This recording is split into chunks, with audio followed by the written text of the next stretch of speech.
नमस्कार दोस्तों, आज मैं आपको 2015 की एक thriller film even lambs have teeth की कहानी सुनाने वाला हूं। तो चलिए बिना वक्त गंवाए कहानी शुरू करते हैं। फिल्म की शुरुआत होती है दो सबसे अच्छी दोस्तों से, केटी जो थोड़ी सधी हुई और सीरियस लड़की है, और स्लोन जो बिल्कुल उसके उलट खुली सोच वाली और मस्ती भरी है। दोनों अपने आने वाले टाउन से बाहर वाले ट्रिप के लिए बहुत उत्साहित हैं। वे 1 महीने के लिए एक फार्म में काम करने जा रही हैं जिसका नाम है एको फील्ड ऑर्गेनिक फार्म्स। उनका प्लान है कि वहां काम करके कुछ पैसे जमा करें ताकि बाद में न्यूयॉर्क सिटी में शॉपिंग कर सकें। अगले दिन सुबह केटी का अंकल जेसन, जो एक पुलिस ऑफिसर है, उन्हें लेने आता है। दोनों उस रात जेसन और उसकी गर्लफ्रेंड के घर ठहरने वाली हैं। नए घर में बसने के बाद स्लोन मजाक में कहती है कि उन्हें इस शहर में फेक नाम से रहना चाहिए। स्लोन अपना नाम रखती है हेदर, जबकि केटी रखती है रिपली। अगले दिन अंकल जेसन दोनों को स्टेशन छोड़ देता है, जहां से उन्हें फार्म तक जाने के लिए बस पकड़नी है। एक प्रोटेक्टिव अंकल होने के नाते जेसन कहता है कि उन्हें एक सेफ कोडवर्ड सिस्टम रखना चाहिए, यानी हर दिन जब वो टेक्स्ट भेजेंगी तो एक अलग कोडवर्ड A to Z इस्तेमाल करेंगी। आज का कोडवर्ड है एप्पल। जेसन के जाने के बाद बस आने में अभी 1 घंटा है, इसलिए दोनों पास के कैफे में जाकर बैठ जाती हैं। वहीं उनकी मुलाकात 2 लोकल लड़कों से होती है, जेड और लुकस, जो भाई हैं। दोनों लड़कियां अपने फेक नाम बताती हैं और लड़के बताते हैं कि वे पास ही रहते हैं। कुछ बातचीत के बाद जेड और लुकस उन्हें फार्म तक छोड़ देने की पेशकश करते हैं। केटी पहले तो मना करती है, लेकिन स्लोन की नज़रों के इशारे पर मान जाती है। वे दोनों उनके ब्लू ट्रक में सवार हो जाती हैं। लेकिन जैसे जैसे ट्रक आगे बढ़ता है, केटी नोटिस करती है कि वे फार्म का रास्ता छोड़ चुकी हैं। उसे शक होता है, पर अब देर हो चुकी है। आखिरकार वे एक अजीब से पुराने घर पहुंचते हैं। वहां उनकी मुलाकात जेड और लुकस की मां से होती है, जो उन्हें चाय पीने का न्योता देती है। अंदर बैठते ही केटी अपने अंकल को टेक्स्ट भेजती है और कोड वर्ड एप्पल का इस्तेमाल करके बताती है कि सब ठीक है। फिर दोनों को पाई और चाय दी जाती है, जिसे उन्हें नहीं पीना चाहिए था, पर वे पी लेती हैं। कुछ ही देर में उनकी नजर धुंधली पड़ने लगती है, क्योंकि चाय में नशे की दवा मिली थी।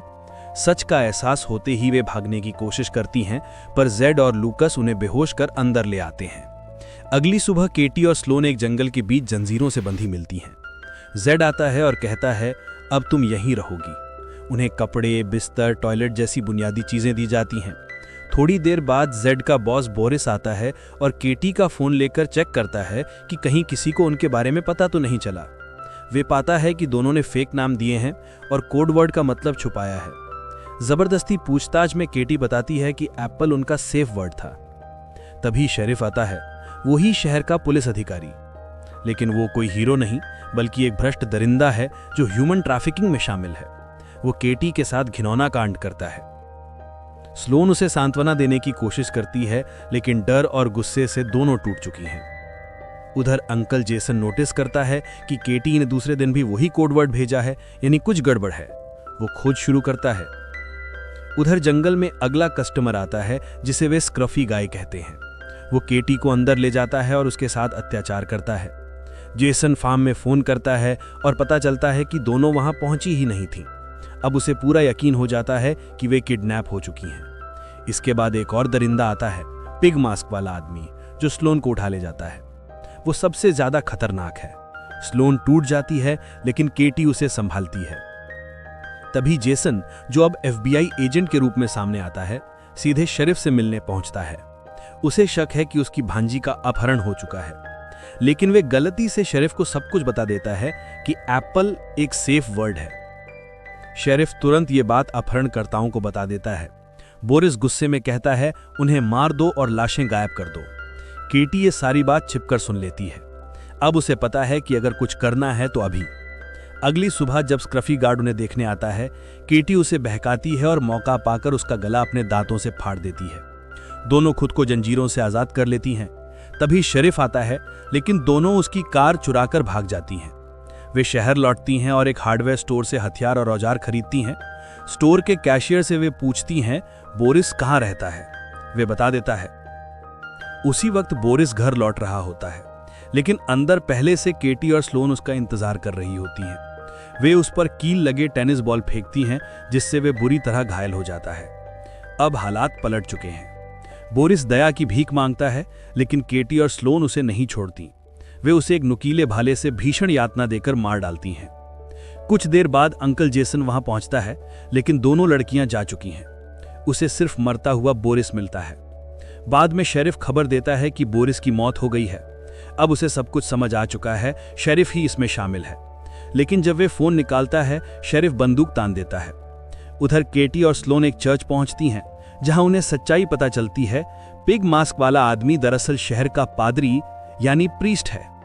स्लोन अंदर जाती है और अपने उस गुनहगार का सामना करती है। केटी के साथ मिलकर वे उसे मार डालती हैं। लेकिन कहानी यहीं खत्म नहीं होती। दरअसल पादरी को उन्होंने ट्रक के पीछे जंजीर से बांध रखा था और अब उस पर पेट्रोल डालकर आग लगा देती हैं। जबकि दोनों अपने आज़ादी का आनंद ले रही हैं, उधर शेरिफ ने जेसन को कैद कर लिया है और 2 नई लड़कियों का अपहरण कर लिया है। लेकिन तभी केटी और स्लोन फिर लौटती हैं बचाने के लिए। वे शेरिफ को बांध देती हैं और उसके साथ रूसी रूलेट जैसा खेल खेलती हैं। कुछ ही पलों बाद केटी उसकी खोपड़ी पर वार करके उसे खत्म कर देती है। वे बाकी लड़कियों और अपने अंकल को आज़ाद कर देती हैं। अंत में वे जेड और लूकस की मां के घर पहुंचती हैं। उसे वही जहर पिलाती हैं जो उसने उन्हें दिया था और उसके बेटे जेड का सिर बैट से कुचल देती हैं। लूकस को वे हथियार देती हैं और कहती हैं, अब अपनी मां को मारो।